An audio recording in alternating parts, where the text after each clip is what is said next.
Hello everyone and welcome to more Forza Motorsport 7, and we're hopping right into it. Now this first little clip is just the F1 car. This is the Renault F1 car from 2018, I believe, driven by Nico Hulkenberg and Carlos Sainz Jr.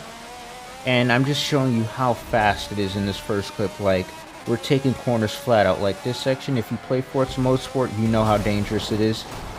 And I just wanted to show you this quick death and how hard it is to play this game with this F1 car.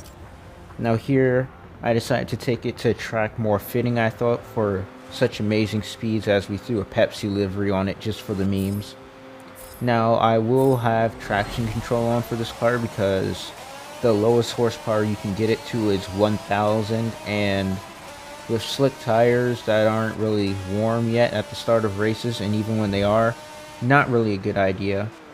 Now I believe this car is, this is from 2018 Australia Grand Prix. Sorry, I'm bad at English. If you know, you know. Now I just wanted to show you the speed and the reaction time you have to have for this car. None of this footage has been sped up, by the way. This car is just too good for this track. Like, I haven't even had the time to shift down yet, and we're in 7th gear maxing it out. And the only thing that's holding this car back is the two front wings that help keep it planted to the ground, as someone just gets DRS while another Renault. Now unfortunately, the Renault 2018 F1 car is the only up-to-date one we have. We have a few ones from the 90s and stuff, but as close to the 2021 versions, this is as close as we can get. And I'm not complaining, it's a 1000 horsepower F1 car. It's pretty damn good. But as you can see, if there was a way to make it playable without having to have traction control on and stuff, then that would be really helpful. But so far, everyone that uses this has to have some sort of traction control on, as we completely just look at the power difference in the braking power. Sorry, my English is just bad today. But we basically just went from 200 miles per hour to like 50 in half a second, and the brakes are just fine. It amazes me how well they engineered these cars to just be able to do that anytime they wanted, as we completely cut the track there, because your mind can't keep up when driving this car, so I just don't even have the time to shift down. As you see, that should have been like a 2nd gear corner. I just left it in 4th. You don't have the reaction time to shift down. And I'm not going to put it in automatic gears, because then it's just going to upshift way too early and I'm going to lose out. As you can see here, we're 200 over miles per hour already, and we're gaining. And then we come down to the brake section, we're just on the brakes 60 miles per hour like it's nothing. 5th gear, the completely wrong gear for that turn, back at 150 within seconds. Run a little bit wide, it doesn't matter. 4th gear is there to carry you to the finish line like there's no tomorrow. Now as you can see here, because we all are driving the F1 cars and the AI can barely hold it themselves, when it really comes down to it, I need to find a way or be close enough to draft off of them. And just so you know, this is not my first attempt at recording this gameplay. This is like attempt 5, and even then there's a few mistakes here and there. Like that corner here, I just completely run it off. And no matter what I did, I just always kept running off. So you know what? I decided just keep recording, see what we can salvage from this race, and let's get back in it. Now as we come down back to the front of the track, now lap time around here is like 3 minutes and 30 seconds or so. Well, 3 minutes and like 25. And look at how much time we gained on the car in front of us just by keeping it planted. That's all we really have to do, is we completely just slingshot it up the inside. And I'm just leaving it in 7th, because there's really no point to go up to 8th here. You'll get like an extra 200 miles per hour or so. I'd rather stay alive than go that fast. But you can see the ability to take these corners. Like, I'm not even looking at the racing line really, because every time it says to brake, you really don't need to, unless it's like a sharp corner like that one we just went into. And then on the stretch, you just pull away so fast. Like, I'm pretty sure you could easily set records with this if you found a way to control it without stability and stuff, and turn the wings up all the way to just arrow. And you could easily. Now, of course, you probably want someone to slingshot off of like I'm doing here, but look at it. we just went all the way down to 50 miles per hour again. Now another thing, this car does struggle a little bit even with the traction control on getting out of the corners. Also, you just need to have, again, God reaction time to play with this car. Because you may think that you're not going to gain, but then suddenly you're just behind that person on top of them. And it's amazing how I'm even able to control this. Because I can really avoid this car pretty much whenever I play online, because you can't react with stupid players like in Forza. If you're playing something like Gran Turismo where there's actually clean players, and maybe you could use this.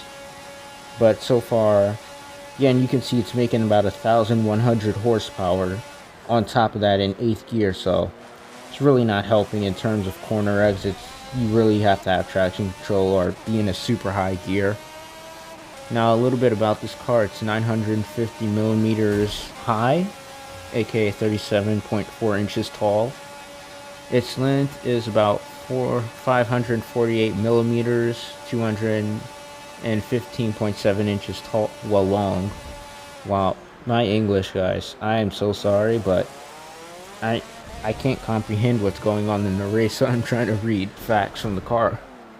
As you can see, we're just gaining, and we got our positions back. Basically, what were we in 3rd? And within like half a lap, we're back in 6th from 8th or so. Now, really, all you have to do when you're fighting the AI is just keep your pace down, and you'll be good. Now, I really do wish they would give us new F1 cars, because I think their power is a little bit lower and they're more controllable, as we just ass-packed that guy for no reason, and he completely backs out of it. And just look at the speed. Nothing is sped up, and it's just, the car is so stable. Like, this is just normal, me going 200 miles per hour around a 50 mile per hour corner. And there's a 5-second time difference, and look how it takes these chicanes. Like nothing. It's buttery smooth. You just have to find out where to put your butter, basically. If you put your butter in the wrong position, you're done for. Now we're back up to 5th. And I'm pretty sure now that we have clean air, we can pretty much catch up, basically. Put it in 8th, slow down, put it all the way to 5th. I was thinking about 4th, but I wasn't sure. You can see the traction control light is just popping up every time we get on the gas. Now, I tried using this car with simulation steering, but I couldn't really do it. So I'm back on normal steering, from unlike how I usually do some videos. For example, if I'm driving a front wheel drive car that I know won't spin out like crazy, I'll put it on simulation because it's just that much better. Now we have about 58.8 pounds of boost, 500 torque, and 1,100 horsepower. It just kicks ass, basically. There's no other car in this game that can compete with it once it enters the corner. See there, we just slowed down like nothing's happening. And I haven't even checked how much this car weighs, but it's probably like nothing. And it really goes to show how much cars like this can dominate the game. And this isn't even with a good tune. This is me just playing with the tire pressure and a little bit of the back wing. And as we completely put it, slingshot up the inside into the braking zone. Think about going there. Try not to lock up the wheels as we just did there. And that's really the only disadvantage of this car, is when you're racing other F1 cars and they're just as fast as you and you end up locking your wheels together. But luckily this isn't a real F1 game. But if you guys would like to see a real F1 game, I might just do it. Even though they update their games or change them every year. Come down here to this 4th gear turn for me, basically. And I really can't keep this car on track, as you can see the little indicator up on the side, because it's just too damn fast. There's nothing you can do to comprehend the speed. Like, imagine the F1 drivers doing this in real life. I don't understand how they have the reaction time to even understand what's going on around them, as we keep accidentally cutting the track. Good thing there's no penalty, when you're racing against AI. Otherwise, I'd be on the track for an extra 13 laps for how many penalties I have. You can just see here, 6th gear just pulls you away. 7th gear is just there to help push 8th gear to the limit. And you're just completely flying. See, in this little front section, well, middle section technically, feels fine until you barely make those corners because of how fast you're going, 200 miles an hour. And here in this section, it should take you way longer than this, but because you have so much downforce, you can tap the brakes, swing it on the left, swing it to the right, basically do whatever you want. And it's just amazing how well the car handles. Completely break down, meet the apex, another apex, slow it down again, another apex, and just get back on the power. Anyways guys, that's a 4th place finish. Feel free to subscribe if you like what you see, and thank you for watching. Goodbye. Shawty said she liked the way I default dance. Saw my scar and said she wanted it in my pants. Bought a ton of V-Bucks with my advance. Shawty said she liked the way I default dance. Wait, Shawty said she liked the way I default dance. Saw my scar and said she wanted it in my pants. Bought a ton of V-Bucks with my advance. Shawty said she liked the way I default